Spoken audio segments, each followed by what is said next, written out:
As mentioned in one of the videos from a previous week at a glance, it is extremely important for us to focus on the subgroup information for our students as well. This is both in our day-to-day activities as well as with our team minutes information. So at this time, we're going to take a look at the demographic information for our students. And one area that we'll focus on, we'll focus with the total number of students who were tested, and we'll also focus on column E, which represents the number of students combined who were met or exemplary.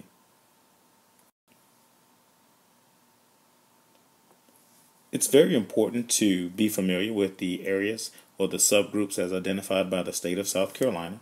And so with South Carolina, we identify students all in the all students category.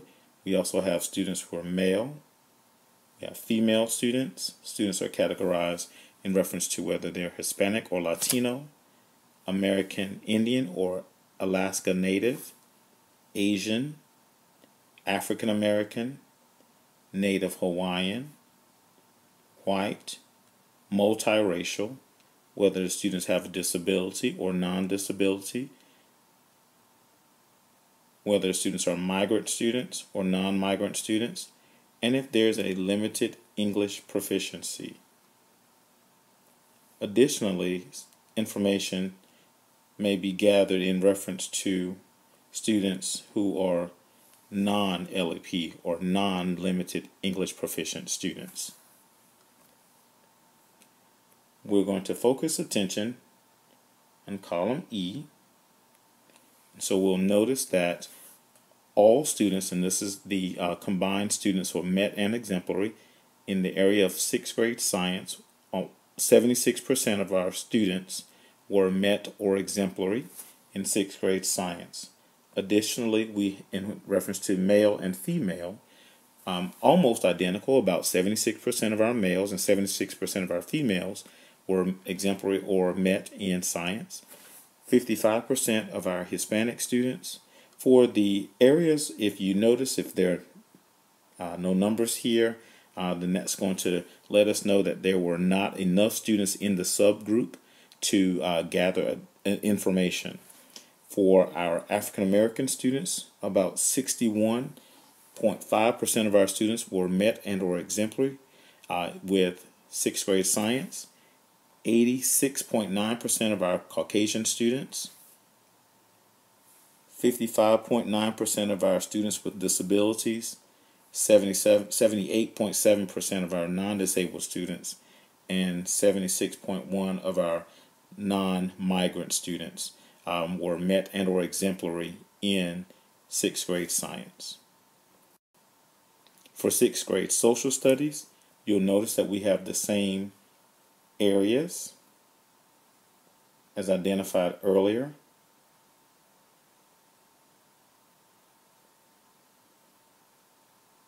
And once again, we're focusing on column E. 87.3% of all students for 6th grade social studies were met or exemplary. Once again, close ties with our boys and girls. Our boys were 86.5%. Girls were 88% proficient. Our Hispanic students were 65% met or exemplary with 6th grade social studies. Our African American students were 83.3% proficient with 6th grade social studies. Our Caucasian students were 91.5% proficient. Our students with disabilities were 55.9%. Students with no disabilities were 91.2%, and then you can see the information in reference to migrant students or LEP students, and then for non-LEP students, about 88.7% of the students demonstrated proficiency in the areas of met and or exemplary.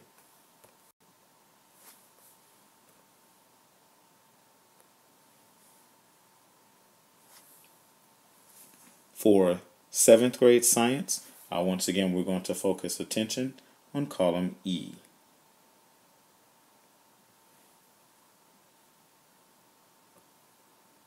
With 74% of all students, 74.5% of all students were met or exemplary.